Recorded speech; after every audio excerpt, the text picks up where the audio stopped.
right. Let's go to my channel.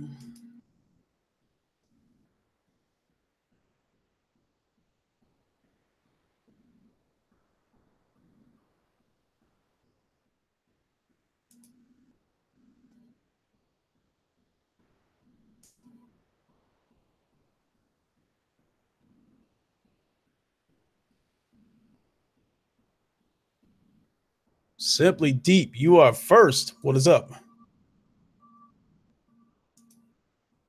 me tweet this out real quick, and then we'll get on with the officials.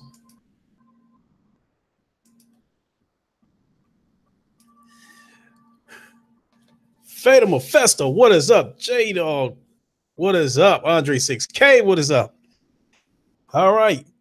Jamal Adams, what's good? Let's get on with the official introductions. Yo, yo, yo, what is good? It is your boy Lincoln Clay coming back at you. Let's all be one cohesive unit and hit the like button to help swole. Damn, Simply Deep, you messed me up with my introduction. Let's all be one cohesive unit and hit the like button to help spread the content to a wider audience. And make sure you hit the bell icon so you can stay notified whenever I put out new content. I would appreciate that as well. If you are a new subscriber, welcome to the channel. I hope you are enjoying the content. Simply Deep. You say, oh, okay, you shouting out everybody else. Fatal Mephisto, Andre 6K, Jamal. You know, it's all good. Simply Deep, it's all good. For one thing, I'm too busy trying not to laugh about some of the shit that I'm going to talk about today. And we'll get the worst one. By the way, if I should happen to start botting or anything like that, or buffering, someone please let me know. Because I'm downloading the GT Sport update right now as we speak, and I don't know if that's going to interfere with this stream. Fatal Mephisto, no, I did not plan on having anybody on. I mean, I don't have anybody on. You can join me. You can join me shortly. I just wanted to get a couple of subjects out of the way real quick. But yes, you can join me. Another thing is I want to try to have this wrapped up by 10:30 Eastern time, 11 at the absolute latest, because I want to have some time to get something in, whether it's GT Sport or play MLB The Show. I want to play something tonight before I go to bed. So let's get the worst one out of the way first, and that is the GT Sport microtransactions. When I first heard about them, I was like, you know, all I can say is wow. I haven't read the official PlayStation post in terms of what the new updates, entails. I do know that they added a track and they added several cars, and they also added microtransactions. So what I understand about these microtransactions, basically, any car that costs under $2 million with in-game credit, you can purchase them, with real money. And I guess the cars cost anywhere from $1 to $3.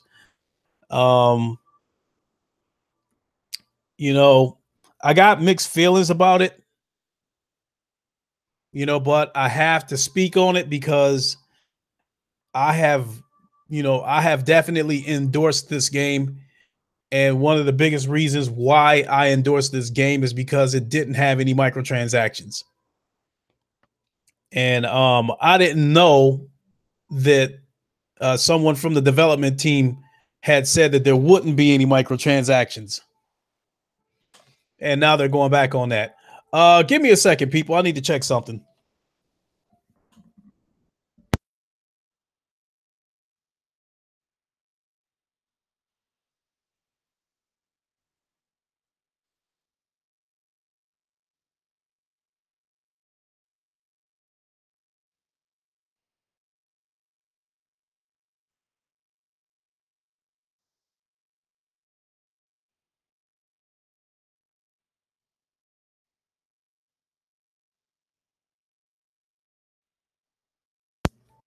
Okay, people, please excuse me. Got a few alerts. King Thrash just put out Spartan guy, we'll get to that X-THOT awards in a minute. That was part of the reason why I had to get off for a second. I contacted Ryan on Twitter and let him know that I'm thinking about hosting the first annual X-THOT awards. The Xbox that hoe out there. That is the X-THOT award. It would be similar to the corporate slave awards. And but we'll get into that. But first, let me get back to these microtransaction things. And so about the microtransactions, I understand that any car under $2 million, you have a choice to purchase the car with in-game credit or purchase it with real money, anywhere from $1 to $3. And like I said, I had to say something about this. Andre 6K, actually, all of you are going to pick the nominees. All I'm going to do is conduct the show. It'll all be on you guys. But anyway, so the microtransactions, I guess, to not beat around the bush, I really got mixed feelings about it, because the only reason why I really have to say something about this is because they lied and said there wouldn't be any microtransactions in the game, and now it's there. But getting into and I have to be honest that myself, I don't really think these microtransactions are really intrusive, and I don't really feel like they're a pay to win progression. But at the same time, I still have to say something about that. Jackknife, if you feel that it's bullshit from Sony, I won't challenge that. I won't challenge you feeling that way, because if anybody feels that it's bullshit, they won't get any argument from me. Because especially with me being one of the louder voices about my displeasure of microtransactions, because if this would have been Microsoft pulling this shit, there's a good chance I would have said something. They implemented microtransactions in Forza Motorsport 7, and I don't know if I went out of my way to have a whole podcast about it, but I know at one point or another I did say something about it. I think the microtransactions are still there on Forza Motorsport 7, but I think they removed the loot boxes. Now, so as far as whether the microtransactions affect me or not, because there are those that feels that these microtransactions destroy the integrity of the game. Truth be told, you said you already ordered an Xbox, Dow, so fuck Sony. You better send that shit back.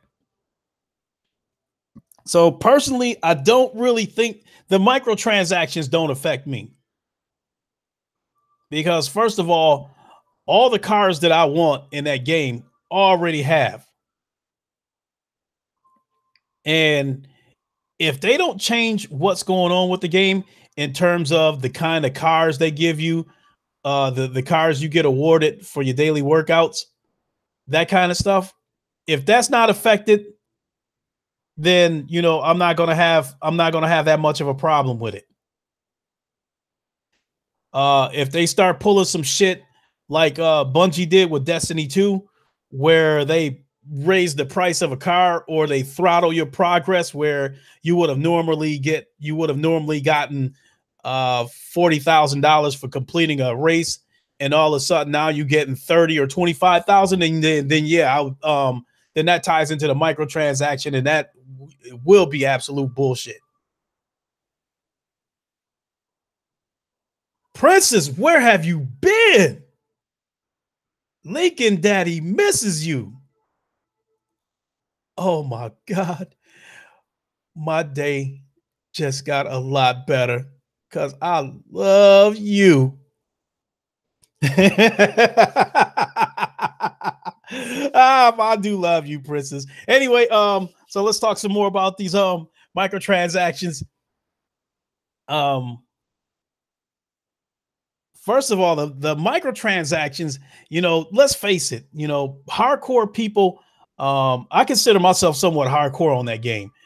Um, let's face it, the people that's gonna buy the microtransactions are the ones that all right, Princess, I see you. The ones that's gonna buy the microtransactions are the casual racers, the ones that are not that good at the game, and the ones that don't want to grind to get that car. Well, truth be told, the grind is not that bad on that game. It doesn't take a whole lot on that game to earn $1 million. And then you don't spend a lot of money on that game because of the kind of cars they give you for your daily workouts. They give you competitive cars. So if they don't change any of that, then I don't think the microtransaction will have that big an impact on the game. And let's talk about another thing. Truth be told, chances are, as I was saying, the people who are going to pay for these microtransactions are the casual gamers, the ones that don't play the game that much. And for the most part, putting it bluntly, the ones that can't drive worth a shit. They can buy the fastest car on that game and it won't mean shit. They will still fly straight off that track when it's going down a straightaway at 200 miles an hour and all of a sudden a sharp turn comes up. They're going to fly right off the track. It doesn't matter what kind of car they have. So on that aspect, the microtransaction has no effect on me. Only thing the microtransactions might mean is that if they do have a car that's faster than me, all I have to do is wait till we get to a turn. They're going to fly right off the track and I'm going to go right past them. Yes, you do. You do need a lot of skill for the GT Sport Princess. And like some of the people that I sub to, like Z28 Gaming, Eric GTR 123, the Key 25, and Def Sun. The Key 25 and Def Sun, those might be two of the best racers that I've subscribed to. These dudes is like damn near pros. And the Key, he puts that, you know, the way he puts that commentary in there and the camera angles that he gives you, it looks like you're watching something straight out of the Speed Channel. I still think GT Sport is still an amazing game, and I still love that. You said by that logic, they shouldn't have real driver's license then, Lincoln. Hey, that would be right for the most part, Arian Drake, but there's a difference between going down the street at 30 miles an hour and going down the street at 200 miles an hour. Now, in my case, I get matched up with a lot of drivers of my own skill. So a lot of those people that I race against can drive. It's the ones at the back of the pack that did not qualify. Those are the ones that cannot drive. Those are the casual gamers that I was talking about that's going to dive bomb. You know, what I was, you know, where they fly straight off the track. That's called dive bombing in GT Sport. Those are the ones that I'm worried about, the ones that sat at the back of the pack. You said, Princess, I still have to play GT Sport, but I did love GT5 a lot, especially when they had it online. I'm telling you, Princess, I absolutely love that game. And that's one game where I'll challenge any one of my subs who want it. So, you know, what that, you know, that's part of the smoke that I'm handing out. So in that aspect, if you're a hardcore person on GT Sport and you got skills and you know how to keep that car on the track, chances are the microtransactions are not going to affect you because, like I said, they match you up against people of your same skill. So chances are the people purchasing these microtransactions, you ain't going to end up racing with them anyway, unless you go into an open lobby race. If you go into a daily race that's ranked where they match you up against people of your own skill, a lot of those people that's buying the microtransactions, you're not going to be in a race with them anyway, because these people is going to be utter garbage that don't know how to drive. How about Lincoln versus Spartan in 4K for TTFP? I don't know. We'll have to see. But with that being said, okay, Princess. With that being said, you know, when we get to the smoke part, I will issue out challenges and whatnot. We'll get to that part.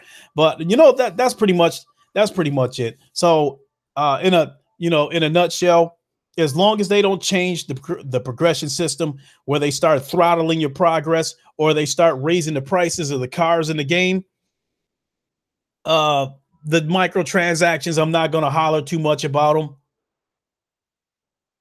But nonetheless, I still had to say something because I'll be honest, if this would have been Microsoft pulling this shit, I probably would have jumped all over their heads. In the case of Bungie and EA, we already know that when it comes to microtransactions, they are two of the worst. Those two are so bad that if you purchase one of their games, you pretty much buy the game expecting microtransactions. So again, you know, the microtransactions really don't affect me, but now I don't know, you know, $1, $2, $3 microtransactions, and you know, I don't really think that's a really big deal, but you know, it might sound like I'm damage controlling. You know, it's not like, you know, in the case of Bungie where you paying $15, $20 for shit. Skip Bayless, Crap Gamer said PS4 lost another exclusive. Seems like he says that shit once a week. Hey, Craig Harris, I couldn't watch it because I was at work, but I was listening to your GT Sports stream, and you sounded like you was having a bunch of fun, man. I was like jealous that I was at work while you was at home, you know, playing GT Sport. So I'm definitely planning on handing out some smoke. So that's pretty much where I stand on the microtransactions things with GT Sport. It doesn't really affect me. I feel like I have above average skill in that game. So a lot of the people that's going to be buying these microtransactions, unless I'm in an open lobby race with them, chances are I won't run into them. So as we speak, okay. I just finished downloading that update. So once I get done with this stream, I'm going to check it out, Craig Harris. I'm going to at least take a look at it. So now let's go on to the next subject. If you're ready to jump in here, Fatal, I'll send you a link. But my next subject, I'll be talking about the smoke that I've been handing out over the past week and how I plan to hand out more and more smoke. And I also plan on talking about the first annual X-THOT Awards. That is Xbox That Hoe Out There Awards. So we will be talking about the first annual X-THOT Awards, which will pretty much be ran by all of you. So let me send Mr. Mephisto a link.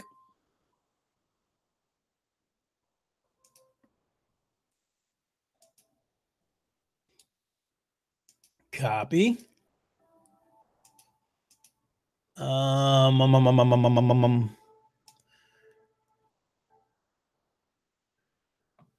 Fatal Charade. Oh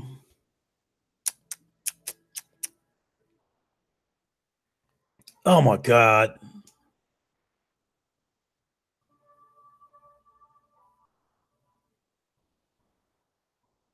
There we go. Fatal next Mephisto. Send a direct message. Paste. Send. There you go, Mr. Mephisto. And please lock the door behind you when you come in.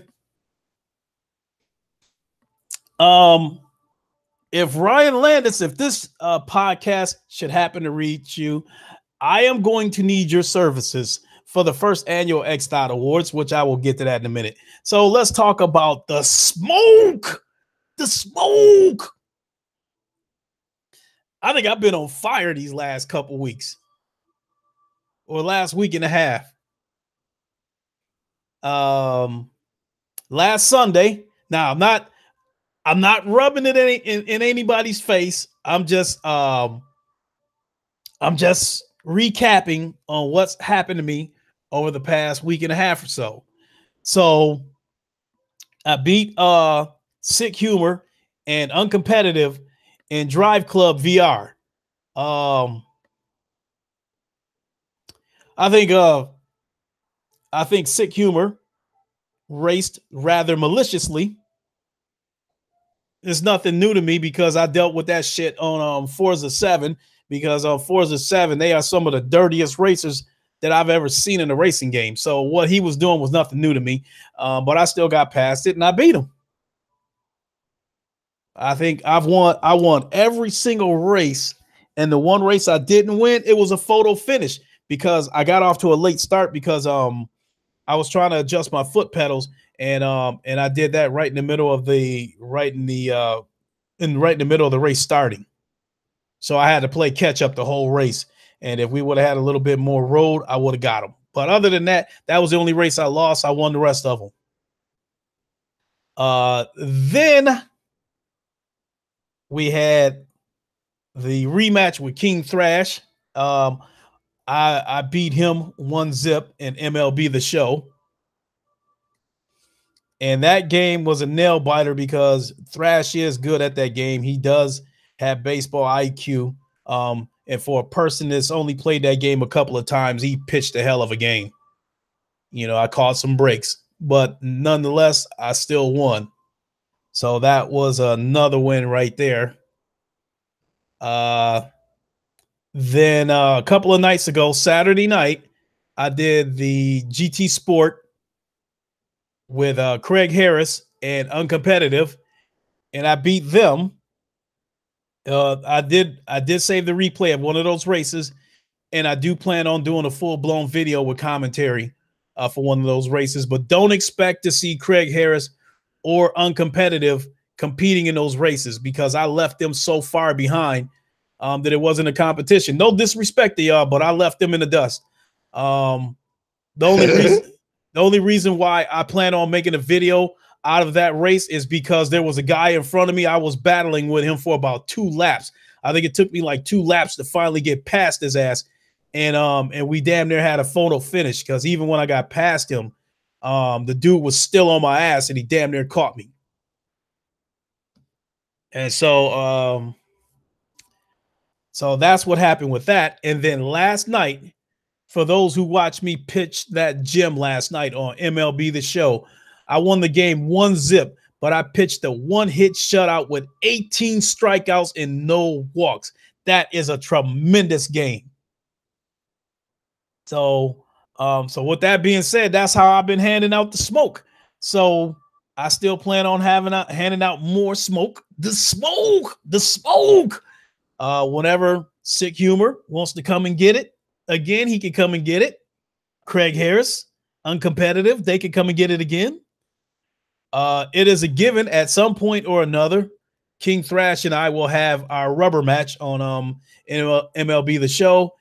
And probably, you know, when Porter Rock gets back from his work-related trip, we are supposed to get a game in.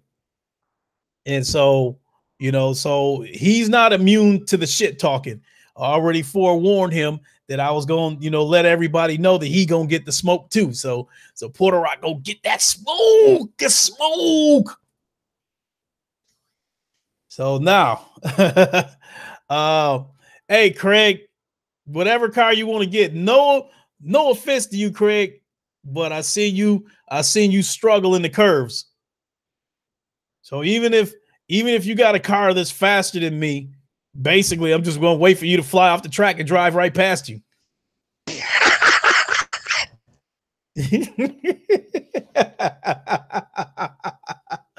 No disrespect, Craig. No disrespect. And so Fatal, before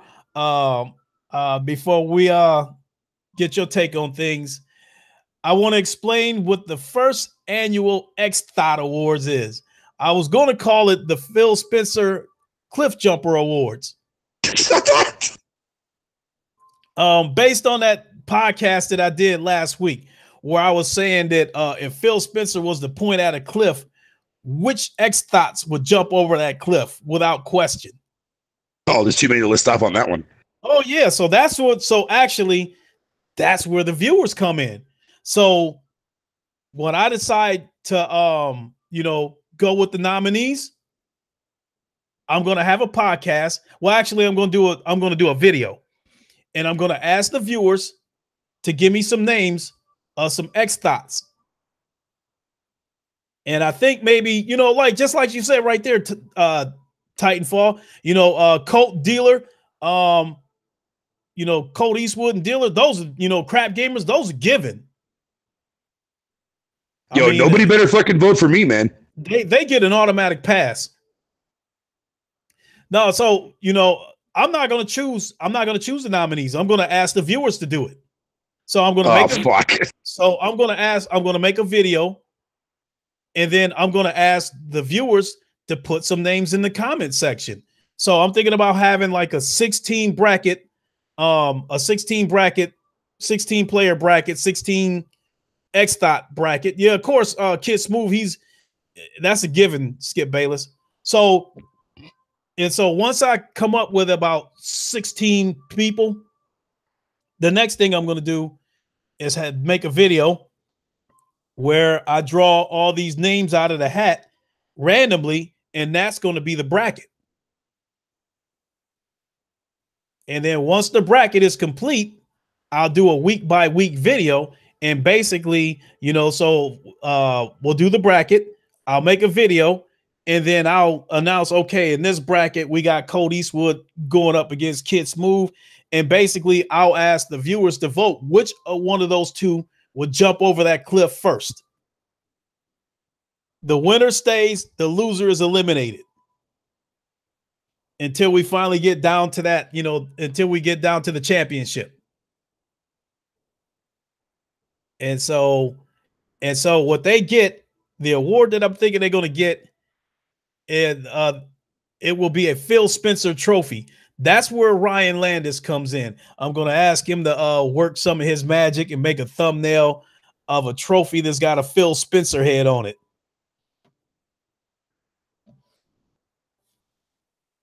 Oh yeah, hey, yo, hang on to those names, Spartan God, because when I make the video for the nominees, then you know I'm going to need all those names to come back into the comment section because there's no way I can remember all of them right now. Oh shit, Fatal Mephisto, you did don't put my name on the fucking nominees. What the fuck? Crap Gamer, Halo Storm, Kid Smooth, Deadhead, Mega Drive, Mondo, What's What, Games One, Master UK. So I contacted Ryan on Twitter and I let him know that I'm thinking about doing this first annual X-THOT Awards, and it will have it'll have some similarities to the Corporate Slave Awards. So I was just letting him know that, hey, you know, I kind of got a little bit of the idea from the Corporate Slave Awards. So I'm just, you know, acknowledging, hey, I'll acknowledge you guys. I'll shout him and Black Baron out.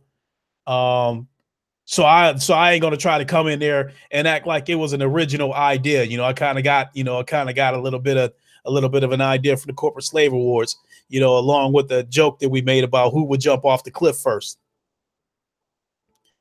I'm also thinking about adding some honorary, you know, mentions like which, you know, when we talked about which X-THOTs would jump off of that cliff for Phil Spencer. One of the honorary mentions that I'm thinking about that I said before, which one of the X-THOTs would go to the bottom of that cliff and collect all the credit cards for Phil Spencer so they can register them to Game Pass and Xbox Live?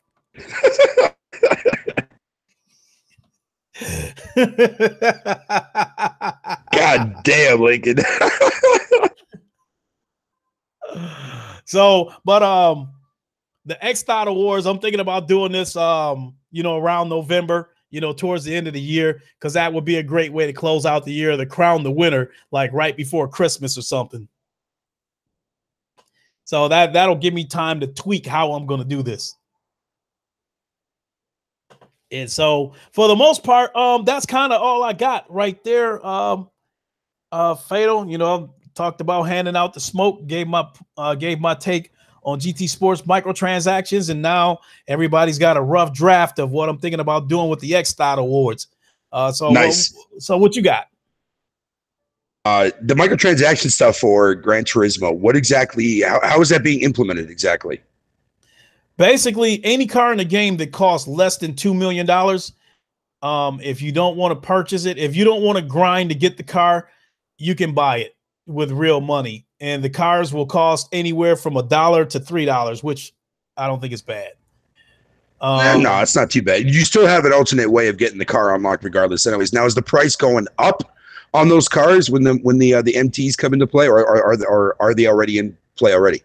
The last update that just came out. See, that's what I got to find out because see, with this game, for the daily workouts that you complete, they give away some really competitive cars.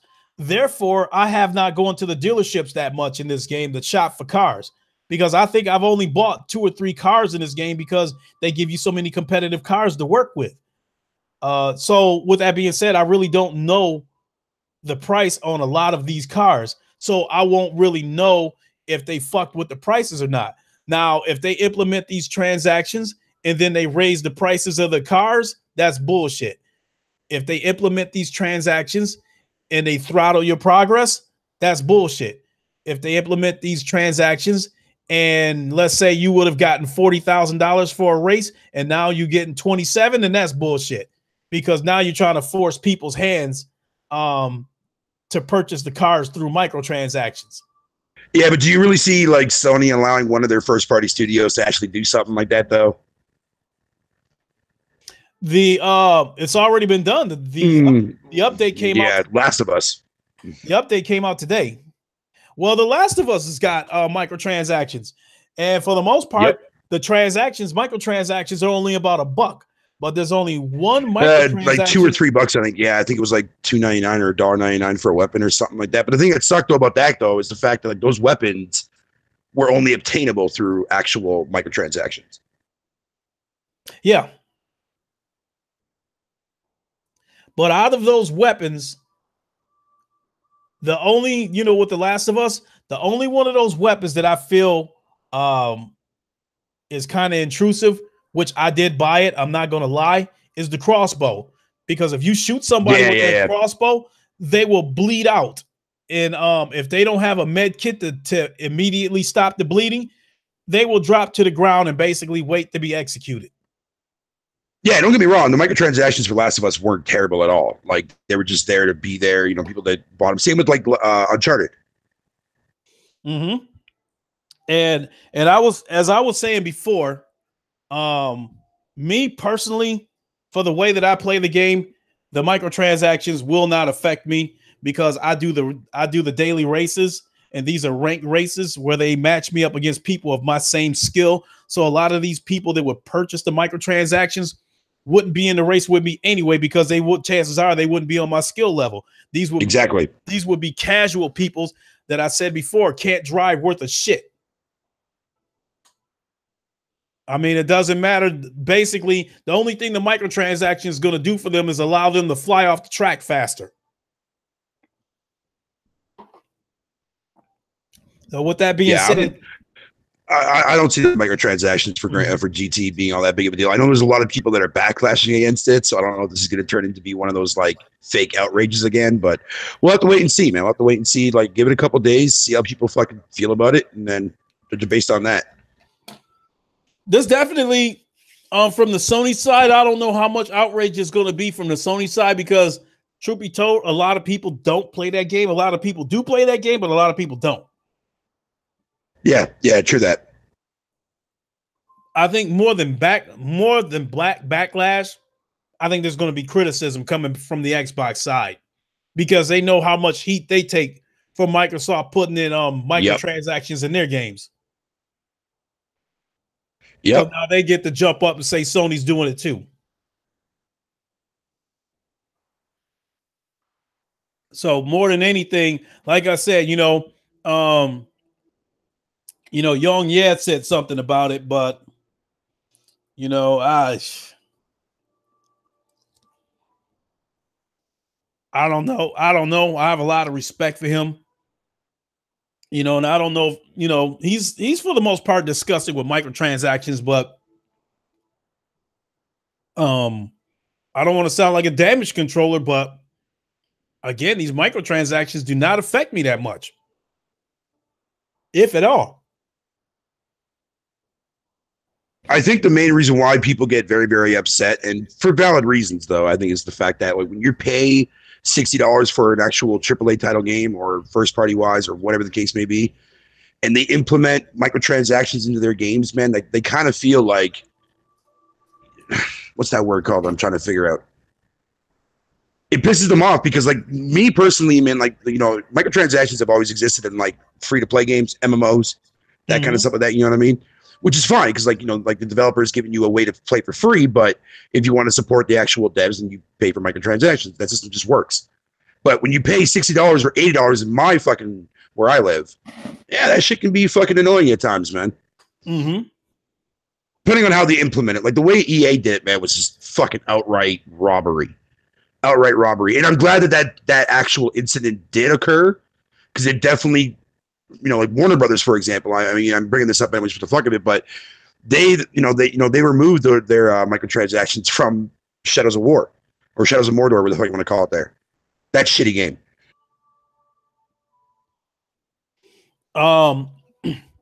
In that case, damn it, I just lost. What I was going to say about EA and Bungie is their microtransactions. They don't sell them, in bits and pieces the way Sony's doing right here. They sell their shits in packs. So their microtransactions cost anywhere from the microtransactions they were going to try to implement on Star Wars Battlefront 2.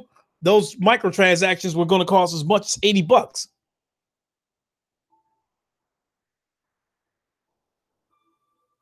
So that's insane. That's almost the price of a goddamn season pass right there, man. Mm-hmm. Which to me is absurd. So,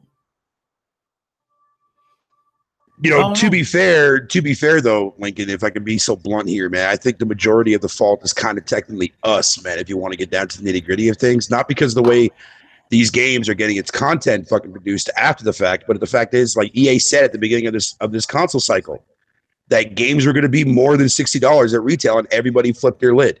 So now they've managed to find a way to get more money out of us. And to be fair, it still fucking works. It still works.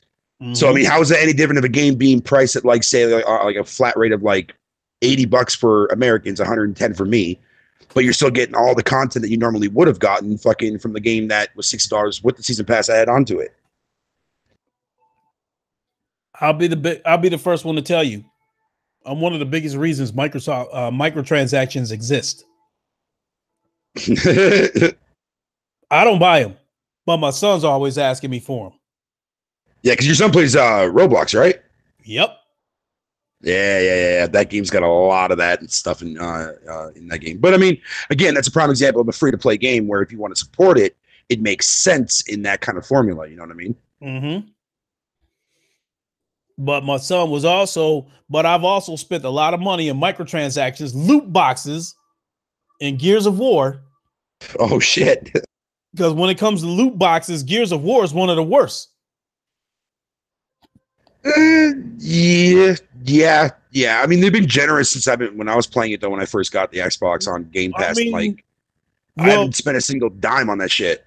Okay, so to give you an example, like one of the Carmine characters, my son would want one of those Carmine characters, and the only way you can okay, then I understand it that makes more sense from your perspective. The only way you can even have a chance to get that character is you have to pay for the elite pack, which I think the cheapest one sold for $10. And then there was and there was a $20 elite pack. That was and you're not guaranteed to get it. It was some slot machine shit. You buy the elite pack and you open up 5 crates and see what you got. The only thing that's guaranteed is that you'll get a character. You're not guaranteed to get that particular character that you're looking for. So my son, would ask me, can I get an elite pack? And I'm like, yeah, go ahead. And he tells me that he's looking for Benjamin Carmine. Well, he opens the elite pack and he gets zombie, what the fuck, zombie Marcus or something. So he gives me those puppy dog eyes because he didn't get Benjamin Carmine. He gives me those puppy dog eyes, and I'd give in and let him get another elite pack. Yeah, you gotta love kids, right? And you couldn't buy that shit with in-game money. Microtransactions were the only way you even had a chance. So if it wasn't loot box style, I wouldn't be so upset with that, but that's what make the shit fucked up. No, and I agree. I think all microtransactions like should always be front and center. Like gamers should know what they want and what they want. They should be like, if they see something like a skin, they should be able to buy that skin outright without having to like pack it up in a goddamn package bundle and have a chance of getting it. You know what I mean? That's one of the things that pissed me off though with Uncharted 4. Like when they came out with that update, when they added like the P90 and whatnot for the SMG, like you had to buy, I think it was like the elite gun box or something like that, or I forget what they call it in the game. But I remember you only had a chance of getting that, but you did have the ability to buy it outright though, which was smart. And I'm glad that they implemented something like that. You know what I mean? Mm-hmm. So that was like fucking at first though, it wasn't like that at first, and then fucking whatever you want to call it. But when I actually tested out the weapon in game wise, I didn't really care for it. So I'm glad that I didn't spend any money on that. But disregarding that though, I mean, microtransaction, you should know what you'd be able to get right up front without having to spend money on gambling, I guess if you want to call it that. Mm-hmm. But look at the draw, man. Now, it's not like some of these shooting games where you might buy, you might get a loot box and you're trying to get that gun that's a one-hitter quitter where you can kill somebody with one shot. That right there is a fucked up microtransaction, because even if the person has no skill whatsoever in the game, if they get lucky enough to hit a person with that one shot, they're dead. In the case of GT Sport, buying these cars are not going to make you a better driver. It's still up to you to win the race. And these cars that you're buying, they're not necessarily the faster cars. It's just cars that, if you want to, you can avoid the grind and just outright buy them. Right. Yeah. So a lot of there's no advantage. There's no advantage there for anybody. No. So a lot of these cars that's going to be available through microtransactions, chances are a lot of these cars won't beat the cars that I have. And even if these cars could beat the cars that I have, it's still up to that person to be able to drive it. Yep. This game doesn't have, a driver assist or something, some bullshit like that. It doesn't have that kind of shit. It's a racing sim, so you still have to drive the car. Yeah, when I was watching Craig Harris's live stream for it, man, I was dying. It was hilarious because he plays it just like the way I would play it. Like, I'm terrible at driving games. Yeah, don't call me Danny. I just, you say this is why you never bought, GT Sport. Always online, no campaign, and now this microtransaction bullshit. But on the flip side of that, they have been giving away cars. They have been adding cars and adding tracks at no charge. They haven't been trying to throw that shit at you at DLCs. I'm not trying to damage control for them. And I said it before, these microtransactions don't affect me. Scottish Savage, thank you. These microtransactions don't affect me. Because as I was saying, okay, can I use you as an example, Fatal? Go ahead, man. Are you any good at racing games? No, sir. Okay, I'll use Fatal as an example. He can buy the fastest car on the game. It's not going to mean shit. He still has to drive that car around the track. He still has to employ some skill to beat me. Even if he's got the fastest car, it'd be a classic case of the tortoise and the hare. I got skill in this game. So, I got skill in GT Sport. So anybody who beats me in that game is a good driver. I'm not claiming to be the best, but I am above average. Not only that, I do have a little bit of an advantage with the racing wheel. The racing wheel on a racing game, that's the equivalent, in my opinion, of a mouse and keyboard to a PC player. You take away a mouse and keyboard from a hardcore PC player and give them a console controller, that might handicap them. That might damn near cripple them. It's a good point. Here, same thing. You take away my racing wheel, I'm still a decent racer, but I can't compete at the level that I've been competing at. So I don't think these microtransactions are that big of a deal, but it's a nasty word. And I think the outrage is more about the word microtransactions rather than what they are actually comprised of.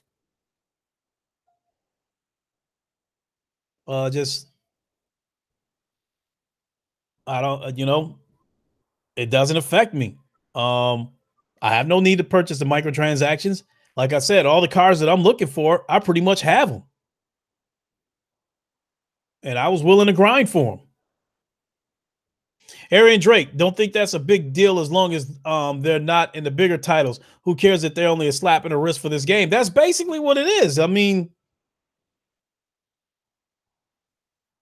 again, if this was a shooting game where they bought a gun where you could kill somebody in one hit, then yeah, they're going to fuck around and get lucky and kill a couple of people.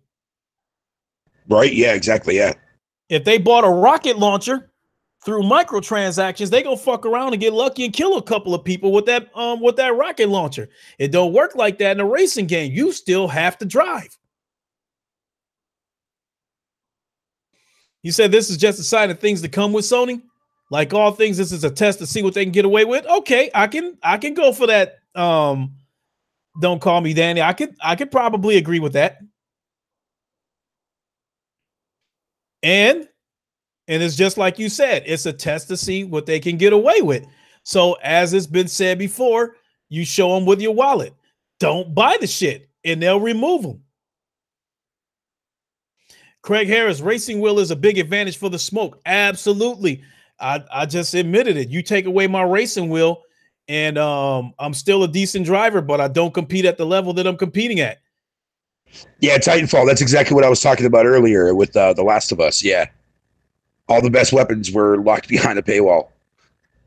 Yeah, and I was able to admit that because there was a couple of weapons that I did purchase through microtransactions. One of them was that big ass handgun that looked like a 357 Magnum called the called El Diablo. I love that gun. I ain't gonna lie, I loved El Diablo. And then when I got fucked up by that crossbow a couple of times, and I turned around and bought that. Craig Harris, I think no doubt about it, a racing wheel would help you.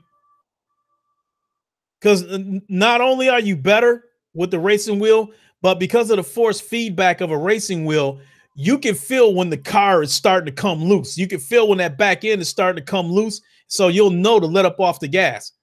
And not only that, you can put the right amount of touch on the steering wheel as you're going around a corner versus a controller. You might push that thumbstick too far to the left, too far to the right, and go off the track. Don't call me Danny. Lincoln, if you say you're not going to have microtransactions in the game, then don't put microtransactions in the game. And that's the reason why I had to say something about this. Don't call me Danny, because they lied. If you look at, I'll give another example of exactly what Danny is saying. Payday 2, for example. The devs came out and swore that they were not going to have any form of microtransactions in the game, right? Mm-hmm. They said that last gen. Then when the game, got ported to this generation, if I'm not mistaken, maybe the story's a little bit flipped. But anyways, they said no to microtransactions, then they added microtransactions in. And the people that are like the fan base of that game fucking just lost their shit. Mm-hmm. And even though I don't think this is a big deal, I still have to say something about it because I'm honest enough to admit if this would have been Microsoft, Bungie, or EA pulling this shit, I probably would have jumped all over their heads about it. God damn it, Eric. So, yeah, but thanks for having me on your show, man. I appreciate it, dude. Man. I'm gonna have to get out of here. My phone's almost dead. No problem. Thanks for popping in. I won't be on here much longer. No problem, buddy. I could stay because I know you wanted to go and play GTA or MLB before you went to bed, so I didn't want to take up too much of your time. Oh no, I mean, if you want to stick around, that's great. But if your phone's going to die, I understand. I got like 5% left. I'm okay for a couple more minutes. Okay, because I'm going to have this wrapped up by 11 o'clock anyway, so I can, Okay. Okay. So it's only going to be like another 20 minutes. Yeah, no problem. I'll stay. Cool. Spartan God, El Diablo was a handgun. It was a big ass revolver that looked like a 357 Magnum. But it acted like a sniper gun. Yeah, and I agree with Spartan on that one. Yeah, that weapon was beast. Well, yeah, because it had the scope on it. Yeah, okay, you're right. And he said sniper pistol. Okay, my bad, Spartan God, you're right. That's basically what it was, is a sniper pistol, because that shit did some serious damage and it had some serious distance on it too. So, and Young, when he covered this thing about the microtransactions, he even played back the actual video or audio of one of the developers saying that it won't be any microtransactions in the game, because he was questioned by, I think, a writer or somebody, because I was in the gym when I was hearing this shit, so I didn't see it. But they were asking him, microtransactions, and he was like, there are going to be updates, there are going to be cars, there's going to be tracks, and he was like, what about the updates? What about the microtransactions? And he was like, no microtransactions. So they lied. So, if I sidestep that, I'm going to be damage controlling for them. So I have to, even though I don't think the microtransactions are intrusive, I still have to call them out for lying. Why can't Xbox guys be more like fucking like us? Like, where we're allowed to like sit there and actually fucking call them out for doing dumb shit, but you can't do that with Microsoft. No, don't get me wrong. We do. Don't get me wrong. Me and you and so many of the people that we talked to on the regular there, Lincoln. But you are the sane ones, people. And even Vidiot is sane. Yeah. I'm talking about people like Smooth. People like him. Phil Spencer is Green Moses.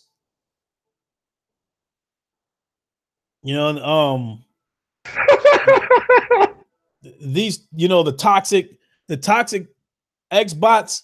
I said it before in one of my previous podcasts. Dealing with them is like dealing with a fucking cult. Right? If you don't, the cult of Spencer. I was gonna say, if you don't swear allegiance to Phil Spencer, basically they want to kill you. That's fucked up. Oh, by the way, have you noticed, and I'm surprised I haven't seen anybody actually bring this up in conversation-wise, but I'll bring it up anyways for the fuck of it. Have you noticed that ever since Crash Bandicoot came out on fucking Xbox, fucking nothing? I haven't heard anything from the devs about it selling well. I haven't seen nothing. So do you think it hasn't sold well? Oh, fuck no. I guarantee you it didn't. I'm going to tell you. I guarantee you right now, if I go on VG charts, right, just to see what the estimation or what the estimated numbers are, I guarantee you it's extremely fucking low. I've said it before. Hellblade didn't do that good on the Xbox. Am I right? Yeah, I think it did well enough, but not as good as what Sony did. Mm-hmm. And you're guessing that Crash Bandicoot didn't do that good. Yeah. Because I mean, think about it. Like, I remember they were sitting there, they were using that game as like one of their fucking like, haha, you guys don't have this anymore. Blah blah blah. It's coming to our platform, superior platform. Mm-hmm. Nothing at all. No. Seriously, I didn't buy it, Spartan God. I mean, I have it on the PS4. I'm not going to double dip in that game twice.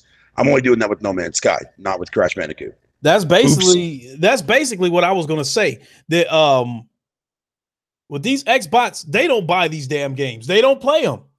All they want is the bragging rights to say that the game no longer belongs to Sony.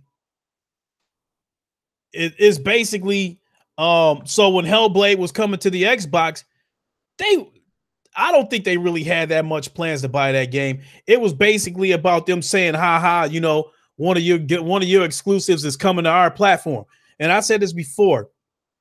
If there is a game that's on the PlayStation platform, but is not on the Xbox platform, they automatically assume that it is a PlayStation exclusive.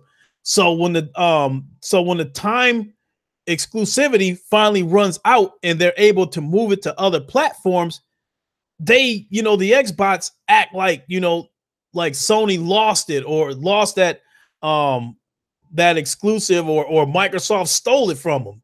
And so that's basically all it's about with them, is being we took one of your exclusives. I mean, look no further than look no further than Cunt Gamer. You know, it's like that's all that dude do is talk about Megaton news or PlayStation loses another exclusive, and then we find out fucking, you know, Pac-Man is coming to the goddamn Xbox and he do a backflip over it. So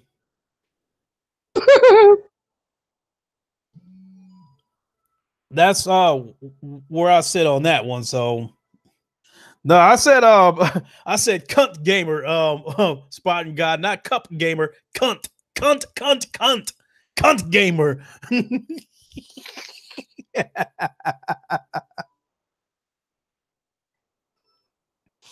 So let me see here. I got a few alerts. You know, Porter Rock looks like he's chiming in on the microtransaction, and so is King Thrash. I might have to wait until tomorrow to watch those videos so I can watch them while I'm at work and pass the time. OBJ the Don just asked them where they're playing Spider-Man. End of conversation. Eric Arazo, Earthfall. No, I have not played Earthfall. I'm going to try to go back and check out Sick Humor's stream of that game. And you know, I don't know. More than likely, I'm not going to buy the game because it would just be another backlog game to me.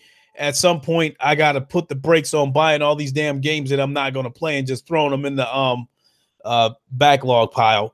Because right now, you know, I'm zeroed in on Firewall. That's really Firewall and Spider-Man are really the only games I'm even thinking about the rest of this year. Oh, and the Warzone, that other game that's supposed to be like Battlefield. Oh, damn, they're fucking the numbers. Like, there is no numbers for Crash on Xbox. What the fuck? You probably ain't going to get them. Guarantee you they're fucking low, man, because we haven't seen or heard nothing in the community about Crash selling well on Xbox. Yeah, I think the only way you might see any kind of numbers on Crash Bandicoot sales is if it breaks into the top 10. You might see it on VG charts. It could happen. Yo, what up, OBJ? And before he gives me his little fucking speech about No Man's Sky. Ooh, Skip Bayless, that was kind of harsh. Crap Gamer plays jack off in mom's basement. Damn, Skip, what the fuck? I know, that's kind of rough. So how do you think No Man's Sky is going to do on the Xbox?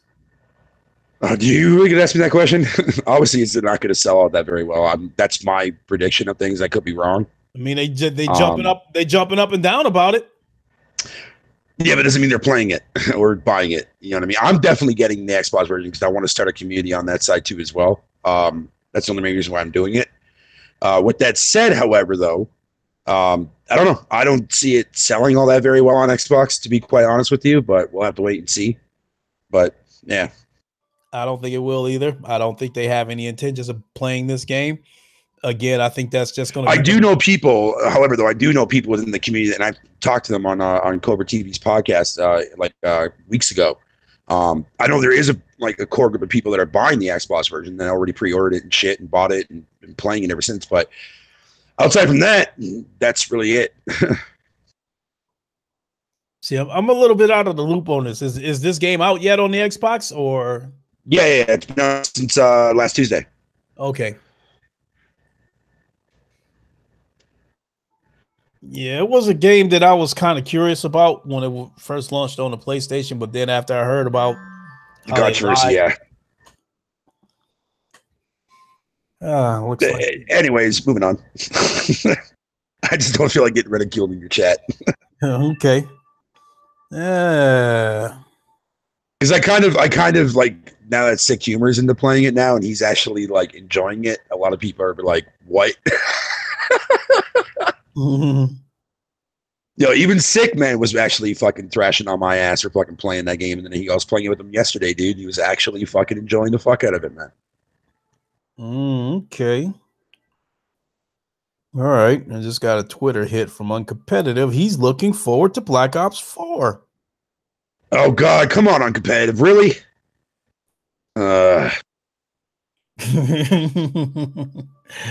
OBJ, what's this GT Sport microtransaction shit about? Do I need to act like I care about that game?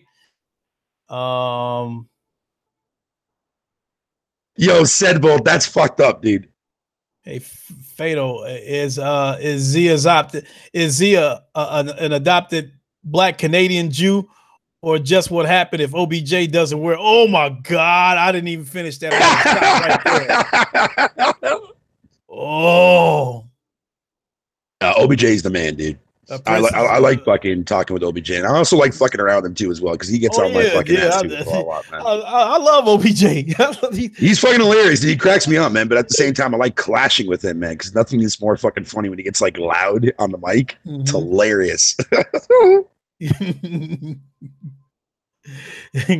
He say shit like, if you're not looking forward to The Last of Us 2, then you are one dumb motherfucker.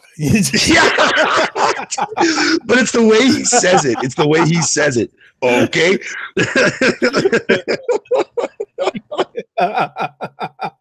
Yo, OBJ, seriously, you need to fucking stream more often, dude, man, because you are one funny ass fucking. Yeah, he really do. I mean, I sub to his channel, man, but I ain't got no alerts and God knows how long. So you need to get out there and put some more shit out there, OBJ. Yeah, same with you, Titanfall, man. I miss doing your shows. Now that I got a phone, man, I can actually go back on your Tuesday and Thursday shows now. Yeah, same thing here, Titanfall. I mentioned that a couple of times in my podcast that I don't know, I guess to put it simply put, I haven't seen you do a podcast in a while. And even if I can't make it to the podcast, I still watch them. Even if I happen to catch the replay. So I hope you get back out there and start putting out, doing these podcasts again. Not always, whenever you do a game stream, I always pop in there for a second, That's what's up. Even when you even when you do your game streams, I'll at least pop in there for a second to let you know Lincoln Daddy's watching. Oh, I forgot. Yeah. You're that fucking, what's that? The bodyguard? Yeah. Oh, yeah. Because I see, that's the other thing, Princess, because you haven't done a podcast in a while. I have not been able to threaten to smack flames out the motherfuckers if they do not love you.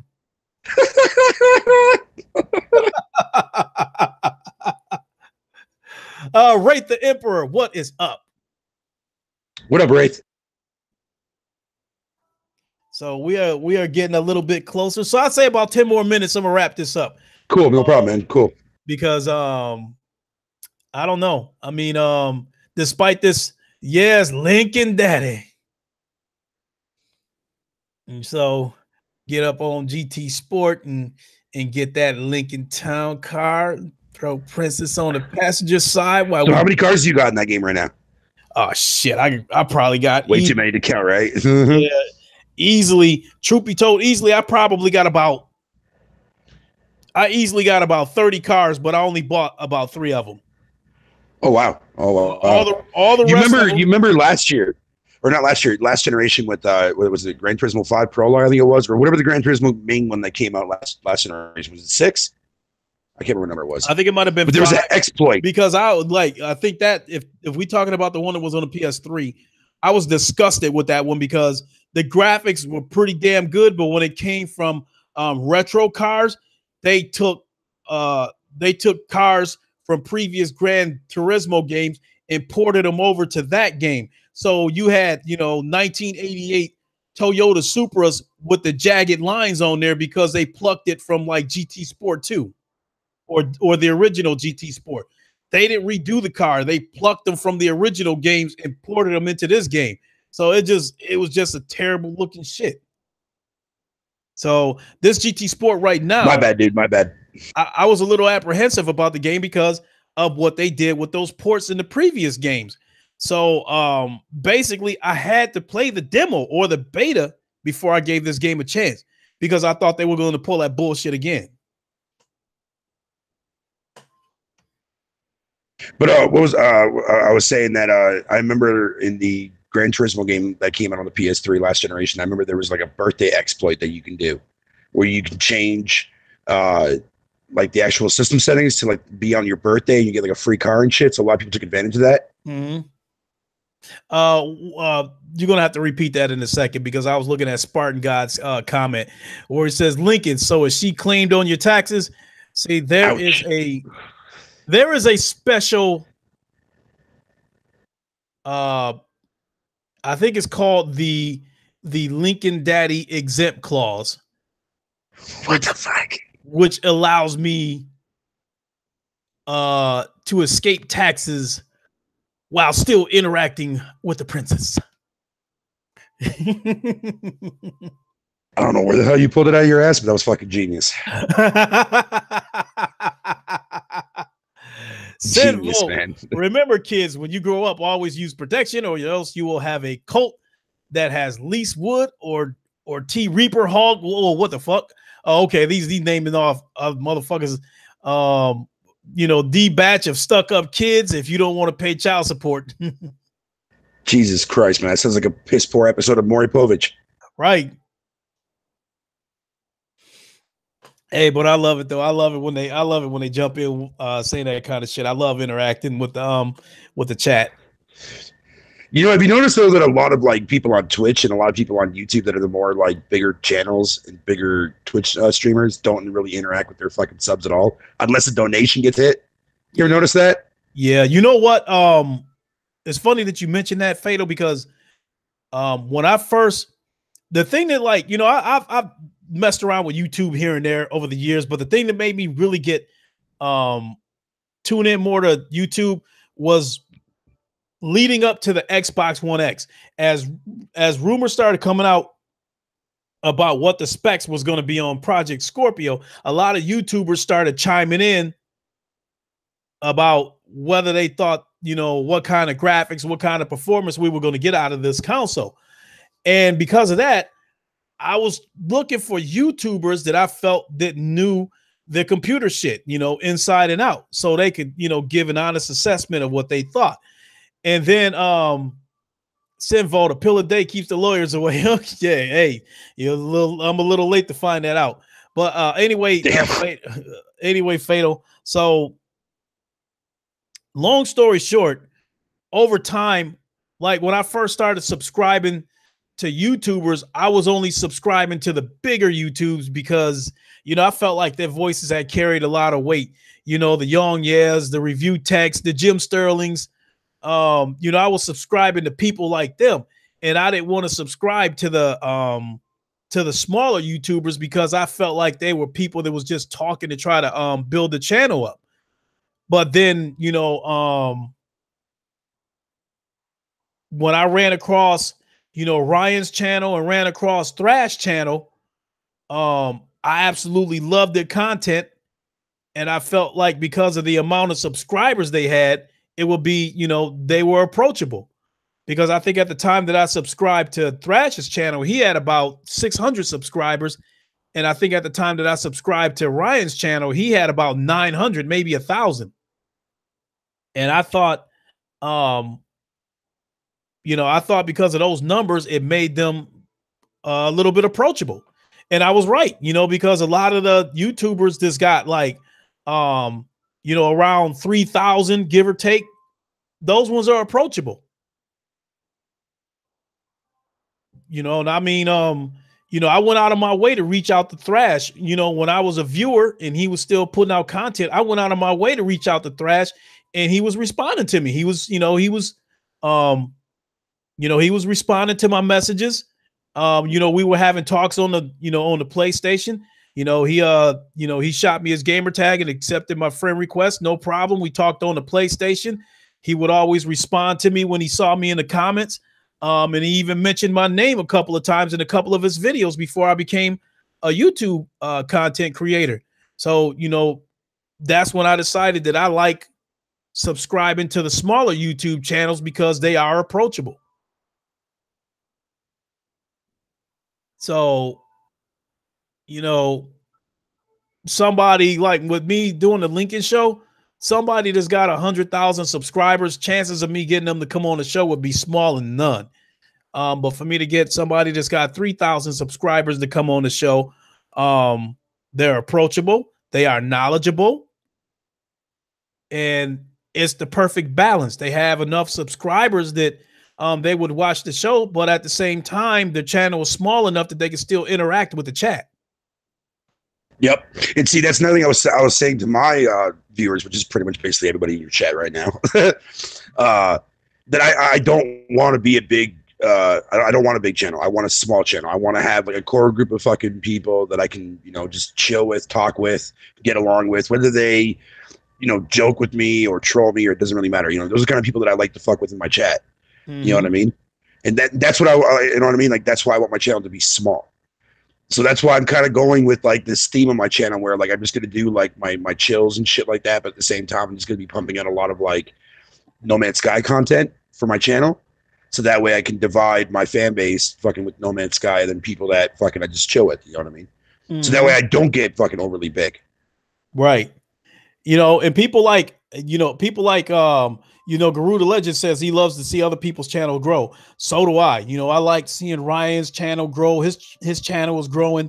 Thrash's channel is growing. And I like to see that. But at the same time, I'm fortunate that I'm friends with these guys that I can approach them off of YouTube. I can, talk to them. Yeah.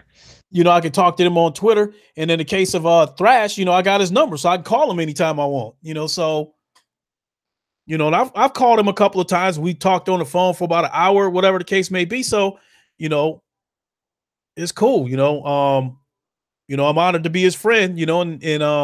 I say that's quite an honor that I'm good friends with my favorite YouTuber. That's what's up, man.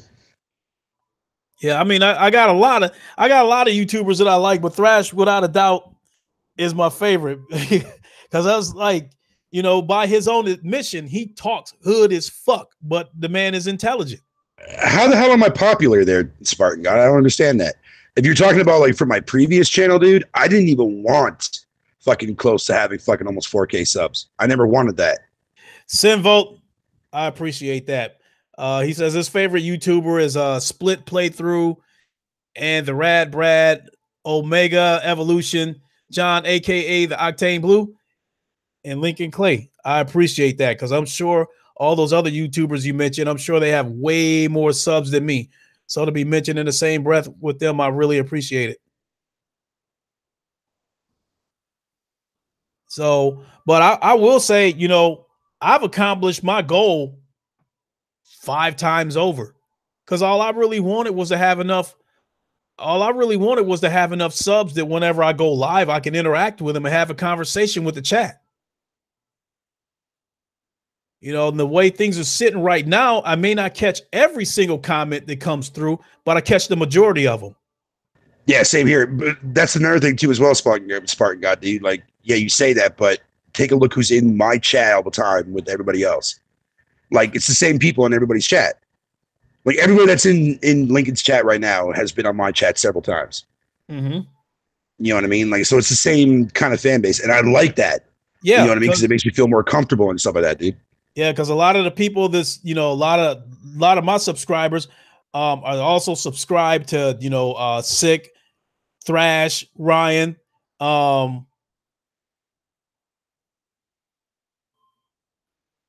Drake. Thank you so much. We love this live link, and I really appreciate it, Arian. I really do. And like I said, even when I first started my YouTube channel, and I only had 5 or 6 subscribers, I was just as grateful then as I am now, because my thinking was that even if you have 1 subscriber, that's 1 person that wants to listen to what you have to say.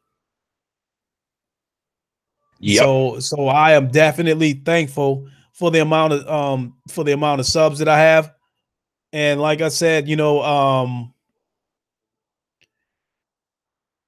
if my channel grows, great. But if it doesn't, that's great too, because the way things are sitting right now, again, I can acknowledge most everybody. I can acknowledge most everybody in the chat. And then even people who send me comments, in the full-blown videos that I make, I can still answer them. Even if it's only, a couple of words, I still answer them. Yep, same here. Same here. Like, I can be sitting there like the other day, like I was streaming fucking No Man's Sky, and I wasn't expecting anybody to actually pop in there outside from people that enjoy the game. But like Spartan was in there, fucking I think OBJ came in and say his little trash talk that he normally does. I was watching. Everybody that was in there was like fucking people who I know, like people who like I always see in my chat when I do my chills and shit. Mm-hmm.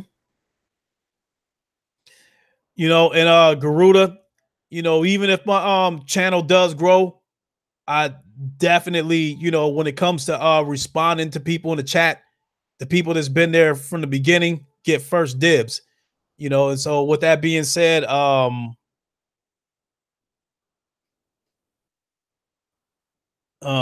shoot, I drew a blank. But you know, I pretty much Eric Arazo said he just subscribed to you, Fatal. Thank you. Now, great. I get more pirate jokes every 5 minutes now on my channel. I'm playing, Eric, man. Glad to have you on board, buddy.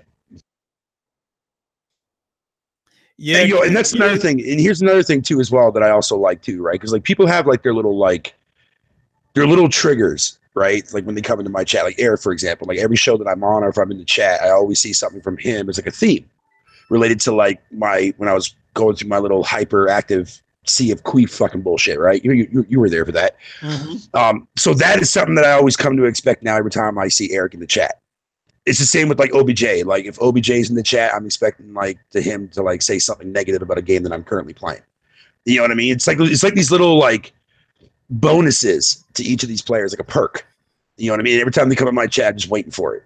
And I always get it. It's hilarious. But I like that though about those people though, man, because like it makes me feel like I'm at home. You know what I mean? Let me see. Don't Call Me Danny said he found out about all of us from Foxy UK. Yep. So I hope that means that you saw the Lincoln show that I did with Foxy UK. That was pretty good. I mean, like every Lincoln show that I've done has been pretty good. You know, I'll get back to it.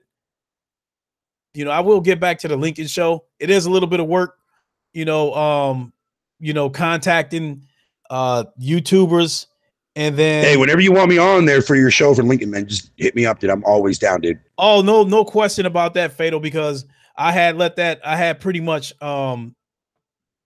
sent that out that I'll be ready to start round 2, you know, where people that were on the show before, I'll ask them to come back.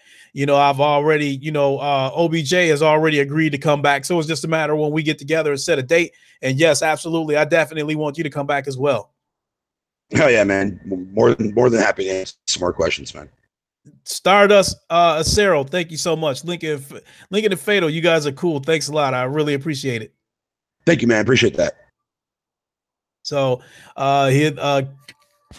Kiro's in says, I wish people do more shit together so I have to watch less podcasts per week. You know what, Kiro? I want a bunch of podcasts because you know, when I'm at work, I need something to pass the time. So, and not only that though too as well, you got people with different time zones and like, you know what I mean? Right. And not only that, with different YouTubers, they got different things that they want to cover. They have different opinions on things. Cause you know, like right now with this microtransaction thing, I'm neutral on it. I can understand people's outrage about it, but I'm neutral on it because I don't find these microtransactions intrusive, and I don't find it it impedes progression. But there are going to be YouTubers out here that's outraged by it, and I would like to get both of those. You know, I'd like to get both of those perspectives. You know, it's funny that you say that. It's funny that you say that there, Lincoln, because at the end of the day, right? Fucking like a lot of people tend to fucking like I don't want to use the word like misjudge people, but like I've seen a lot of people like get mistreated in a very, very negative way on YouTube just because of something that they either said or agreeing on. So I mean, like you got people like for you, for example, trying to be as neutral as you possibly can, right? About the whole entire aspect of the microtransactions for GT. And there's nothing wrong with that. I mean, I wish more people out there were like, you know, were able to be like, yeah, it's fucked up that they lied. You know what I mean? I mean, shit, hell, even I did it for fucking No Man's Sky, for fuck's sakes. Mm-hmm. Let me respond to Kyril's in real quick. He said he says he watched the roundtable one. Were you on often too? You know, Kyril. Yeah, you were on that show a few times. Well, I'm on the roundtable every week, and whenever Thrash can't make it. Oh, that's right. Yeah, you are. Yeah, you are. Yeah. Yeah. Fuck am I smoking? Yeah, whenever Thrash can't make it, you host the show. Yeah. Yeah. And so the first time the first time I ever got on the round table, I felt like a kid at a candy store, because by the first time I came on a round table, I only had a couple of videos out, and I only had 5, 6, 7 subscribers. But I felt like a kid in the candy store because I was like, man, I'm in here with all these YouTubers that I've been watching, so it was cool to be in there with them. Hell yeah, dude. So, but the round table is definitely my home. I love all those dudes. We got some different personalities in there, and it's always a circus whenever we get together because and then and you know what? Lately, I think Diver has been one of the driving forces of the round table lately because he'll come in there. Dude, he cracks me up, man. He cracks me the fuck right up. Yeah, he come in there trying to fuck with me with the steroid jokes and shit like that. And we actually need that. We actually need some comedy and stuff like that. So, and I'm definitely a person that can take a joke. He could take a joke too. So it's definitely a lot of fun. So, everybody on that show is fucking awesome, man. Thrash Royal, fucking Vidiot, everybody. Yeah, I get along great with everybody on that show. Without a doubt, I think the Round Table is one of the best podcasts out there. And then how is Foxy UK a fraud? I don't get that. Oh wait, never mind, Garuda. I remember now. Never mind. All right, Jamal, you have a good one. We'll catch you later. Yeah, didn't you say you had to end this at 11 o'clock? Yeah, so I guess it's time we go ahead and end it. But you know how it is, man. One of the good things about interacting with the chat is also one of the things that kind of because you get in the conversations with the chat and it gets rolling, the conversations get rolling, the ball get rolling, and then you lose track of time. Yeah, that happens to me a lot too as well. I'm more along the lines right now fighting with my actual internet to allow me to fucking stream for longer than at least 30 minutes if I can at any given time. But that's fucking short in its own right. Are you planning on being on the round table tomorrow? Absolutely. Sweet. Stardust Acero, the round table is one hilarious podcast. It is. It's if I wasn't a member of the round table, I would still listen to it every day. And then we got Scottish Savage. Oh yeah. He's been a character lately. He's been saying some rather colorful stuff lately. It's funny because he hung out with me and Sick, I think, way too fucking much back when we were all playing fucking Sea of Snooze Fest. Mm-hmm. And I remember he wasn't like that at all. And then out of nowhere, dude, he's been fucking going ham, dude. One day we were just chilling on Titanfall's podcast the one day. And Titanfall's been encouraging him to be a lot more talkative. And then out of nowhere, man, the following week, boom. Fucking just savagery across the board for Xbox, dude. It was hilarious, man. Hey, but Titanfall was trying to get me to cuss more because she thought I didn't cuss enough because maybe I was a little too professional in the beginning, and didn't swear all that much. But see, I'm glad that she allows for me to still use my own persona, my own who I am on that show, because I don't there's a lot of shows out there that people oh, you got to be more professional, no cussing, you know what I mean? That's hard enough for me to do an episode of a podcast with no swearing. That's extremely difficult for me.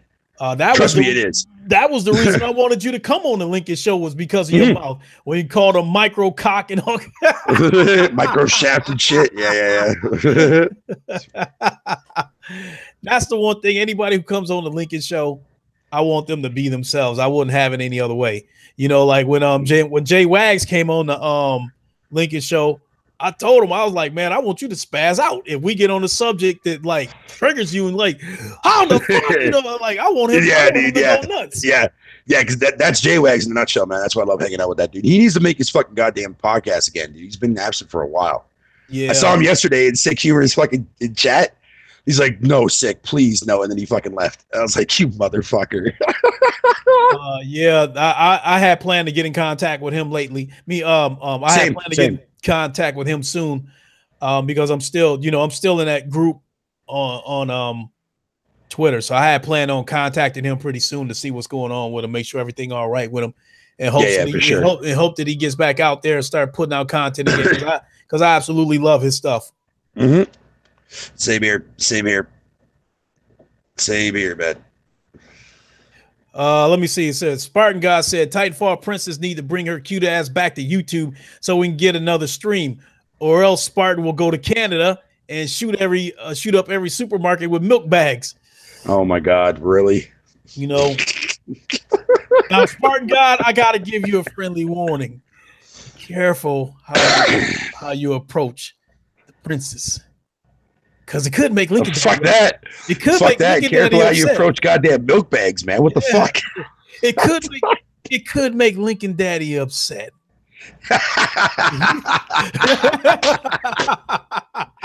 Goddamn! I don't know if I should look at that or make that fucking in my head sound dirty or not, man. Like that's just messed up. God damn, Lincoln. Yo, you made that shit sound so goddamn authentic, man. I know, but Jesus. You know what's funny about it? like every now and then I like to joke around about, Ryan, of course. Ryan jumping on somebody's head if they disrespect Luca, so Yo, she's another one too as well that I have a lot of respect for too as well, because she holds her own, man. She holds her own like a boss, man. Like she gets a lot of flack, dude, man, but she don't give a fuck. Right.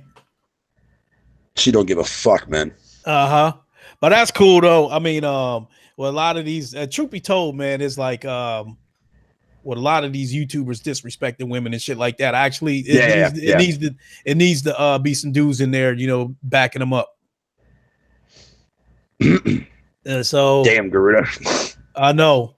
That's kind of rough. I've been in a couple of podcasts with her, and she was all right with me. The one thing that really stood out with Luca with me was like, when Sea of Thieves, when that was the big topic when the game first came out. It was really getting on her nerves. Yeah. No, and I can't say I don't blame her at all too as well for that. Not at all. Mm-hmm. I know I had my moments of fucking praising that game, but OBJ showed me the light for that one.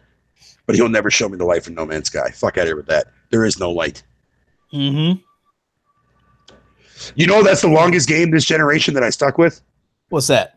No Man's Sky? I've been playing it for the last 2 years consecutively.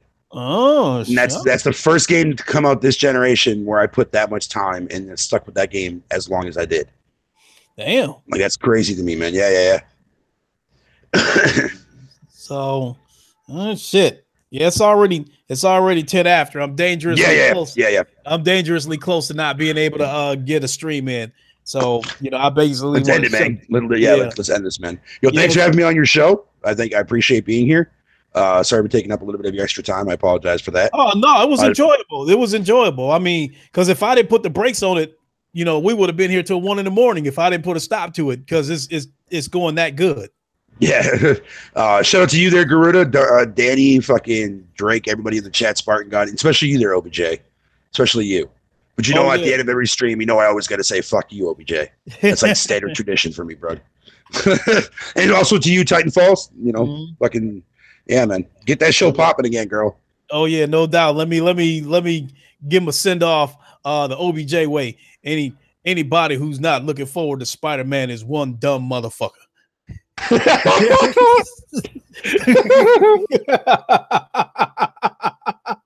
Yeah, there we go. Let me get ready to jump on over here to GT Sport. But damn, boy, I pitched a damn good game on that baseball game. But anyway, I gotta jump on over here. Thanks, Eric. I'm gonna jump on over here on the PlayStation and stream something. All right. See you later. See you later, Francis. Lincoln Daddy love you. Oh God. Later, guys. Yeah, let me get on over here on this PlayStation and hand out some more smoke. Thanks everybody for tuning in. Give it a like for those who happen to catch the replay. As I always say, give it a like and lock the door on your way out. And for those who want to join me over on the stream, we'll see you in a couple of minutes. This is your boy Lincoln Clay for my guest, Fata Mephisto. We are out. Peace.